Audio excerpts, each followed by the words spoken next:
welcome to the first episode of Dear Dear Diary.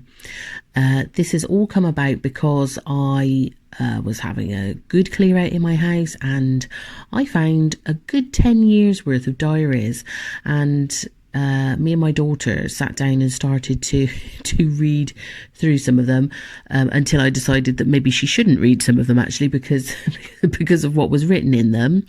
But we had a bit of a giggle together and I thought, you know what, that would be really, really funny to read this out and share it with people so that we all know that we are all capable of just thinking, writing absolutely ridiculous things that actually, to be fair, 20 years later after these diaries that I wrote religiously, actually, pretty much, I don't think the same, I don't feel the same, I don't have the same life, I don't do any of the same things. And so some of it is really quite amusing. Others of it, I've read, obviously, when me and my daughter were reading it, and we read through some of it, and I've literally listed every TV show that I used to watch, what was going on at the moment with it, give my opinion on it. And I just thought, bloody hell, I don't even watch TV anymore. It's very rare I watch anything on TV, but back then I must have had literally the TV on 12 hours a day, catching up, watching everything, recording things on Sky, just so that I could write about it in my diary, because I don't actually think I knew anyone else who used to watch the same programme, so I had nobody to discuss it with, So, yeah, they are of their time, these diaries, I would say, because they're not a reflection of me now, which is a good thing, very good thing, because we should all be changing and growing, shouldn't we? And I definitely have. So here goes. Is Monday the 2nd of January 2012. It's only a short one, and it says, wow, I have put on over a stone in weight.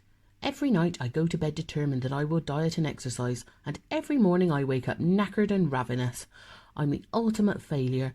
Can't believe how huge I am. It's unreal. I keep making more trifles and buying shit. I really need to get a grip. So that was the 2nd of January, and it's all, non-happiness and things like that. I was quite miserable back then, I have to say. I think even though it wasn't the plan to have a child, having a child is what seemed to cheer me up a bit, I've got to say.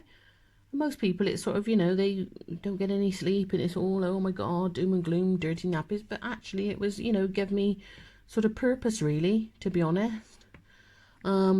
So there's another longish one, actually, on Friday the 6th of January 2012. And this one starts off, Jeff beating all day. Was supposed to be going over Stacey's tonight, but she phoned at lunchtime and invited herself over, bringing her lunch of a poached egg on toast with her. I wasn't best happy at her changing our plans, because once again it was because she needs to see Emma, twatface. I also was having a lovely nap when she phoned. Wish I'd never answered now. She's going to Cornwall tomorrow to taste the food for her wedding. The menu is horrible. I don't like anything on it. She is also not happy with it. I told her I'd like to take her out just for Sunday lunch, as I'd never known her go out for Sunday lunch. Then on Facebook, I see Emma and her are going out for Sunday lunch this bloody Sunday. I'm sure Emma does this on purpose. My period is rather heavy. Belly feels full of shite. As you can see, I like to flit from topic to topic with no proper paragraphs and sentencing there at all whatsoever, which makes it a bit difficult to read sometimes because one minute you're talking about your period, the next you're talking about wedding meal, the next you're talking about some twat that lives next door. So obviously, again, all for context, Jess, my husband, he's out all day beating, which is basically shooting. I was supposed to be going over to see my friend that night, for a coffee and a chat. We used to do that. We were in walking distance of each other, so it was nice. However, she always put all her other friends first, and so she decided that she'd rather have a lunch date with me, and bought her own bloody lunch with her. I couldn't believe it when she turned up with a plate of food. I'd forgotten all about that, but reading it, I'm like, yeah, that is her to a T. So obviously I was a bit naffed off at that point. And yeah, the menu for her wedding was crap. And when we got there, the food was crap. And most of us, we'd all travelled from the West Country down to Fowey for the wedding. And I think pretty much after the wedding, everyone pretty much went to McDonald's because there was just no food there. There was big round tables of about probably 12 people on each table. And I'm not even exaggerating, there was like a cereal bowl in the middle of the table with vegetables in it. So what can you fit in a cereal bowl? Maybe 2 potatoes, some crappy mange too, and a couple of carrots. I mean, it was really rubbish. And it was something like pork belly for the main. And basically what came out was a big white dinner plate, and in the centre of it was a 1 inch by 1 inch cube of pork belly, and that was it. And then we were all expected to share this cereal bowl full of vegetables. It was dire. How people actually booked their weddings there is beyond me, because as soon as I'd see that food, I'd be like, no thanks. I don't care how nice the hotel is, I don't care how nice it is there. If you're not going to serve my guests decent food, and I'm paying Christ knows how much it must have been per head, then you can get knotted, really. So that was that. So I was obviously all a bit annoyed at the moment, but then as you can see, I was on my period, so maybe I was a bit assy, a bit mouthy, you know, because I mean, we were very good friends at the time. And I did love her to bits. It's just she always put all her other friends before me, really. So, you know, you get a bit naffed off with that, don't you, really? And it always seemed like, you know, I'd think, oh, let's do this together. We'll just, you know, have a nice Sunday lunch together. And then, oh, never ever been before. And then she's going with this other friend. I mean, it just beggars belief, to be perfectly honest. My belly feels full of shite. Well, that's a cause. I don't know if that was because I had stomachache from having a period, or whether it was just stomachache from eating too many trifles. It could have been anything, really, at that point. But, yeah. Oh, shall I read the next one? I've just turned the page. And read something quite like, oh, what's going on here? So this is now January, Saturday the 7th, 2012. Of course, we're still in 2012 because we're in the same book. Anyway, it says, Jeff out beating all day. See, he was never at home. I was like a beating widow, really. Changed both beds. Right. Changed both beds. When I went to bed at midnight, Mindy decided to piss all over my bed. The dog duvet was ruined, and luckily it had only soaked into my cover and not my duvet. Bloody bitch. I might try and wash the dog duvet, as it's only a single and might fit in my washing machine. So basically, I mean, that's just typical, isn't it? Obviously, put beautiful clean bedding on my bed. You know, you look forward to that so much, don't you, of a clean bed. And must have put like a little single duvet on the one side of it or something for the dog to lie on.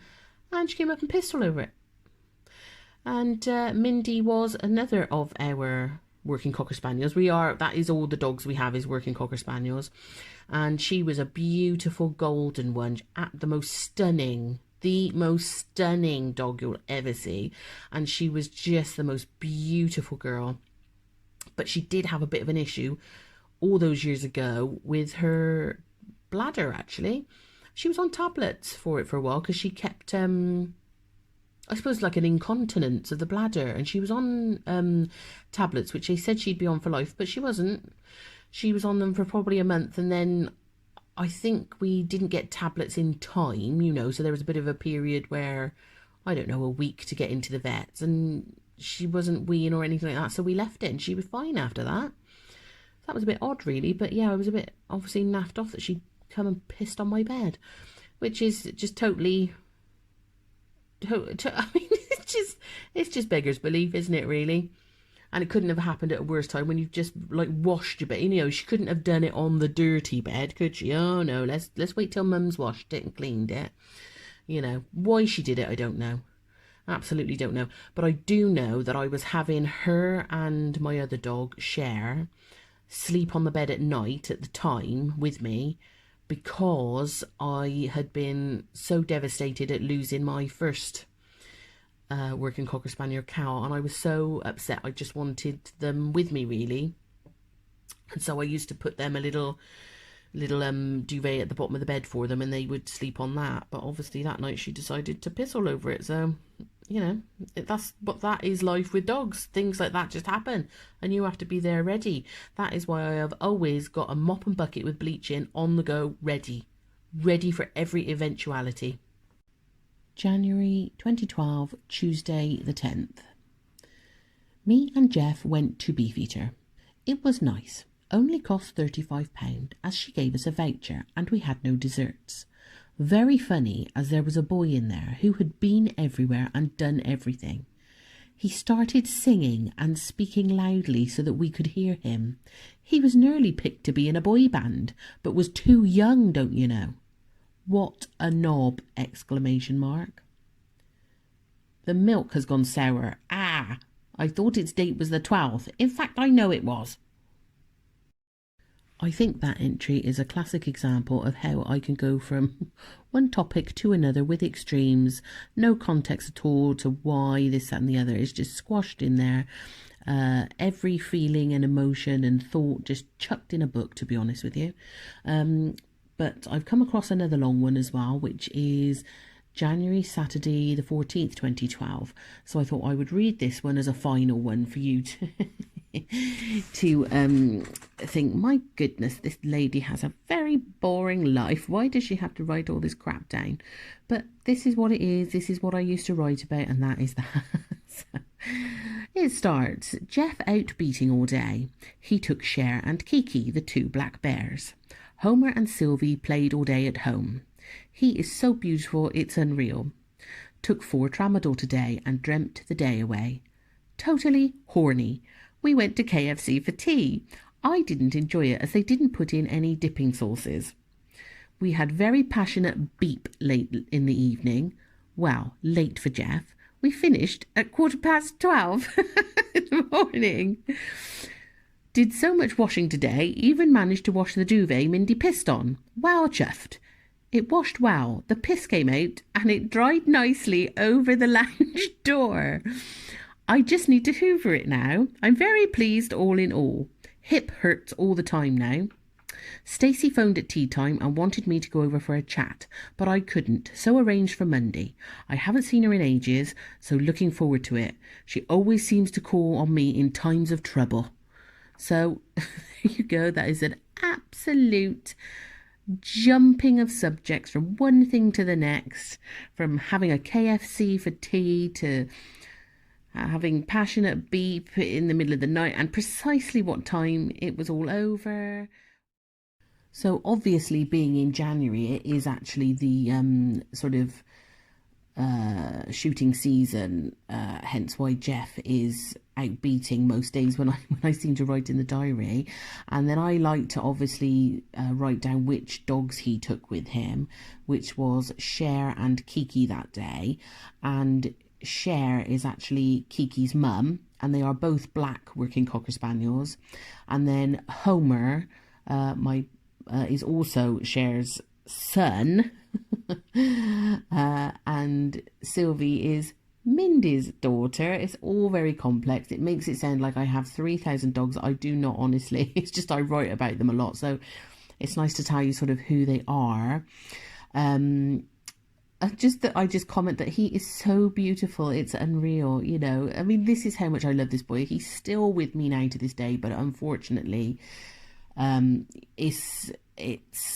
is 13 and things are starting to go wrong. He has cancer in his male parts, and so he's on sort of his final stages of life, really, which is heartbreaking. But as you can see, that my love for him is unreal, and so I just take care of him every day as best I can, really.